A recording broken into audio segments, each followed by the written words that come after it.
काल्यवन जन्म से ब्राह्मण लेकिन कर्म से असुर था और अरब के पास यवन देश में रहता था। पुराणों में इसे म्लेच्छों का प्रमुख कहा गया है। काल्यवन ऋषि शेषरायण का पुत्र था। गर्ग गोत्र के ऋषि शेषरायण त्रिगत राज्य के कुलगुरु थे। उन्होंने भगवान शिव की तपस्या की और उनसे एक अजय पुत्र की मांग की। शिव ने कहा, तुम्हारा पुत्र संसार में अजय होगा, कोई अस्त्र शस्त्र से हत्या नहीं होगी। सूर्यवंशी या चंद्रवंशी कोई योद्धा उसे परास्त नहीं कर पाएगा। वरदान प्राप्ति के पश्चात ऋषि शेषरायण एक झरने के पास से जा रहे थे कि उन्होंने एक स्त्री को जल नहाते हुए देखा जो अप्सरा रंभा थी। दोनों एक दूसरे पर मोहित हो गए और उनका पुत्र काल्यवन हुआ। रंभा समय समाप्ति पर स्वर्गलोक वापस चली गई और अपना पुत्र ऋषि को सौंप गई। कालजंग नामक एक क्रूर राजा मलीच देश पर राज करता था। उसे कोई संतान न थी जिसके कारण वह परेशान रहता था। उसका मंत्री उसे आनंदगिरी पर्वत के बाबा के पास ले गया। बाबा ने उसे बताया कि वह ऋषि शेषरायण से उनका पुत्र मांग ले। ऋषि शेषरायण ने बाबा के अनुग्रह पर पुत्र को कालजंग को दे दिया। इस प्रकार काल्यवन यवन देश का राजा बना।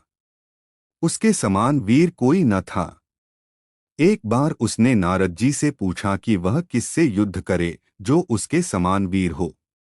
नारद जी ने उसे श्री कृष्ण का नाम बताया। राम के कुल के राजा शल्य ने जरासंध को यह सलाह दी कि वे कृष्ण को हराने के लिए काल्यवन से दोस्ती करें।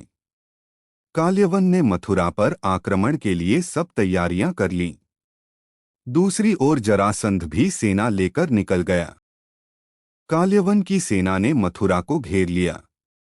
उसने मथुरा नरेश कृष्ण के नाम संदेश भेजा और काल्यवन को युद्ध के लिए एक दिन का समय दिया। श्री कृष्ण ने उत्तर में संदेश भेजा कि युद्ध केवल कृष्ण और काल्यवन में हो, सेना को व्यर्थ क्यों लड़ाए।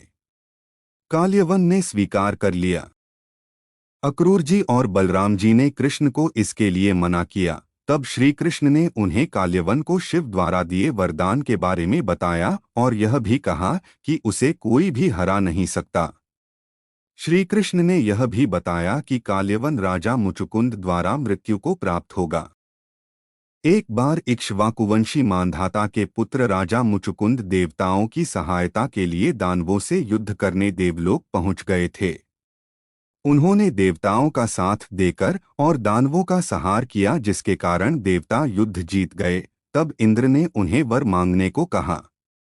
मुचुकुंद ने वापस पृथ्वीलोक जाने की इच्छा व्यक्त की। तब इंद्र ने उन्हें बताया कि पृथ्वी और देवलोक में समय का बहुत अंतर है, जिस कारण अब वह समय नहीं रहा। अब तक तो तुम्हारे सभी बंधुबांधव मर चुके हैं, उनके वंश का भी कोई नहीं बचा। यह जानकर मुचुकुंद बहुत दुखी हुए और वर मांगा कि उन्हें कलयुग के अंत तक सोना है। तब इंद्र ने मुचुकुंद को वरदान दिया कि किसी धरती के निर्जन स्थान पर जाकर सो जाएं और यदि कोई तुम्हें उठाएगा तो तुम्हारी दृष्टि पड़ते ही वह भस्म हो जाएगा।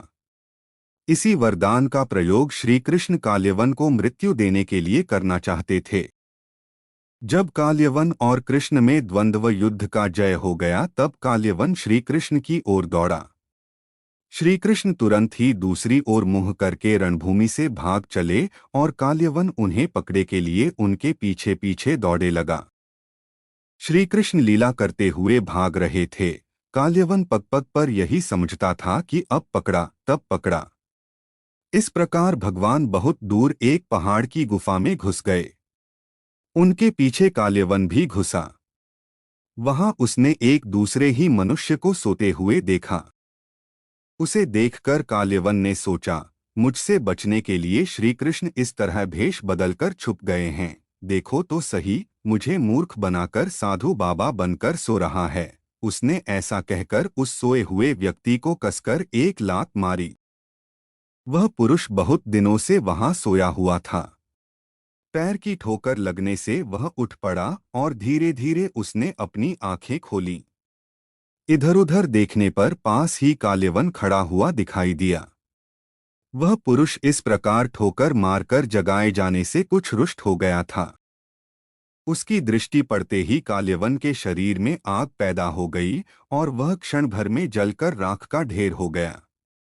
काल्यवन को जो पुरुष गुफा में सोए मिले वे इक्ष्वाकुवंशी महाराजा मांधाता के पुत्र राजा मुचुकुंद थे। इस तरह काल्यवन का अंत हो गया। इसका उल्लेख श्रीमद् भगवत गीता और महाभारत में भी है। आज भी यहाँ श्री कृष्ण के पद चिन्हों के निशान हैं और वह गुफा स्थित है जहाँ पर यह छल युद्ध श्री कृष्ण ने किया था और कभी किसी हथियार से नहीं मरने वाले वरदान प्राप्त काल्यवन राक्षस का वध छल से करवाया था।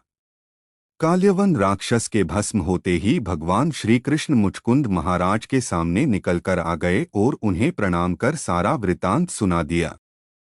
काल्यवन के वध के बाद भगवान श्री कृष्ण ने यहाँ पर यज्ञ कराया जो मुचुकुंद महाराज के नेतृत्व में हुआ। यज्ञ में 33 कोटि देवता और राजा महाराजाओं ने भाग लिया। यज्ञ के बाद मुचकुंद महाराज को भगवान श्री कृष्ण ने वरदान दिया कि कोई भी श्रद्धालु तीर्थ करने के बाद इस कुंड में स्नान कर लेगा तब ही उसका तीर्थ यात्रा सफल होगी। जिसके बाद काल्यवन के अत्याचारों से पीड़ित ब्रजवासियों में खुशी की लहर दौड़ गई, जिसके बाद से ही आज तक मुचकुंद महाराज की तपोभूमि मुचकुंद में सभी लोग ऋषि पंचमी से देवछठ तक चलने वाले लक्खी मेले में स्नान करते आ रहे हैं, जहां इन नवविवाहित जोड़ों के सेहरे की कलंगी को सरोवर में विसर्जित कर उनके जीवन की मंगल कामना की जाती है। राजस्थान, हरियाणा, उत्तर प्रदेश और मध्य प्रदेश के साथ दूसरे प्रांतों के लाखों श्रद्धालु मुचकुंद सरोवर में स्नान करने आते हैं। बताते हैं कि इस कुंड में स्नान करने से चरम रोगों से भी मुक्ति मिलती है। कंदराओं के पास ही एक ऐतिहासिक प्राचीन कुंड भी है जिसे मुचकुंद के नाम से भी जाना जाता है। इस विशाल सरोवर में काल्यवन के भस्म होने के बाद भगवान श्री कृष्ण और मुचकुंद महाराज ने देवताओं के साथ मिल यहाँ विशाल यज्ञ कराया था। यज्ञ के समाप्त होने के बाद यज्ञ स्थली सरोवर में तब्दील हो गई। अब इस स्थान पर मंदिर है। आज भी वह गुफा वहीं पर स्थित है। श्री कृष्ण ने काल्यवन राक्षस का छल से वध कराया था। काल्यवन राक्षस के सामने युद्ध के मैदान से भगवान श्री कृष्ण भाग गए थे, तभी से उनका नाम रणछोड़ पड़ गया।